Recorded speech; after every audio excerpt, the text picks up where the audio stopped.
मैं अगर बात करूं स्टेट्स में, आज मिनॉरिटी कमीशन चाहे वो स्टेट का हो चाहे सेंटर का हो, डिफंक्ट पड़े हैं। हमारे को स्टेट्स के अंदर, दिल्ली शहर के अंदर अगर हमारे को एनसीएमबी जो नेशनल मिनॉरिटीज एजुकेशन का है, उसके अंदर अगर हमारे को जाके अपनी एप्लीकेशन लगानी पड़े, किसके पास जाएं, किसका दरवाजा खटकाएं? मैं ये समझता हूं कि ये जो चीजें डिफंक्ट पड़ी हैं, चाहे वो नेशनल मिनॉरिटी कमीशन है चाहे वो दूसरे अदारे हैं, ये खुलने चाहिए। मैं लैंग्वेजेस की बात कर लूं, कश्मीर की बात कर लूं, जम्मू कश्मीर में जो हमारे विस्थापित होकर लोग आए थे पीओके से, मैं ऐसे लोगों को जानता हूं जिनकी करोड़ों हजारों रुपए की प्रॉपर्टी छोड़ के आई थी, उनको आज तक वहां पे कंपनसेशन नहीं दी गई, जॉब्स में रिजर्वेशन नहीं दी गई।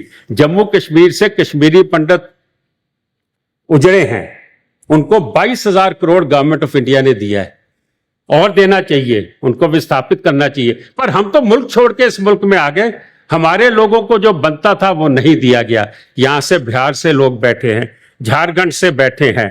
चिटी सिंहपुरा का अगर मैं कत्लेआम की बात करूं, अगर जम्मू कश्मीर आज हिंदुस्तान का हिस्सा है तो वहां पे ये पगड़ी वाले लोग छोड़ के नहीं आए, इतना कत्लेआम होने के बाद भी वहीं टिके।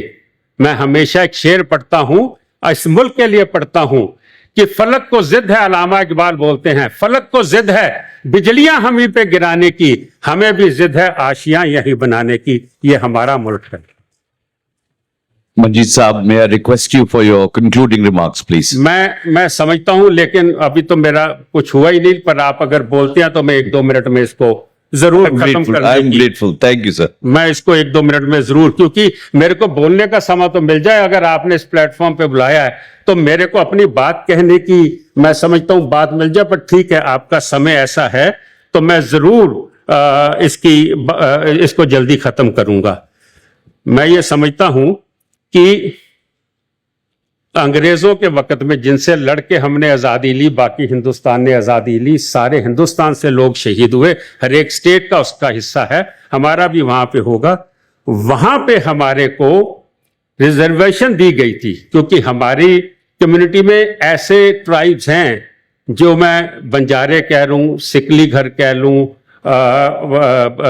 ये जितने भी मैं समझता हूं कि हमारे ट्राइब्स हैं, इनके रंगरेटा हो गए, लुबाना हो गए, बंजारे हो गए, बाजीगर हो गए, इनको ट्राइबल रिजर्वेशन थी इनकी। आजाद हिंदुस्तान में आके वो खत्म हो जाती है। अगर ये हमारे को रिजर्वेशन मिल जाए तो मैं ये समझता हूं कि हमारे को जॉब्स के अंदर रिजर्वेशन होगी, हमारे को अंदर पीएचडी करने के लिए जो नेशनल ओवरसीज स्कॉलरशिप स्कीम है, उसके अंदर हमारे को इसकी फाइनेंशियल एड भी मिलेगी।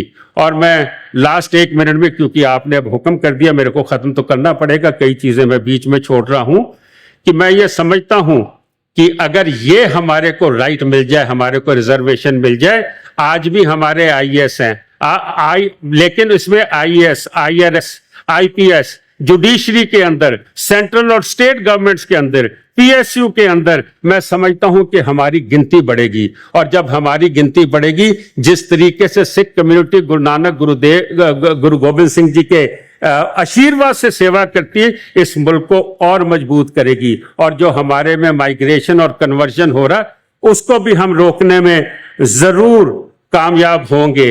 और मैं ये समझता हूं कि हमारी कम्युनिटी 2% होने के बजाय भी बहुत बड़ा काम नेशन बिल्डिंग में करती है। आज तो गडकरी साहब ने बहुत बढ़िया मखमल जैसी सड़कें बना दी। जब इस मुल्क में सड़कें नहीं थी, ट्रांसपोर्टेशन में अगर किसी ने काम किया है, इस मुल्क को अगर खड़ा रखा है, किसी भी हालात में खड़ा रखा, उसमें भी सिख कम्युनिटी का बहुत बड़ा हाथ था। Thank you very much.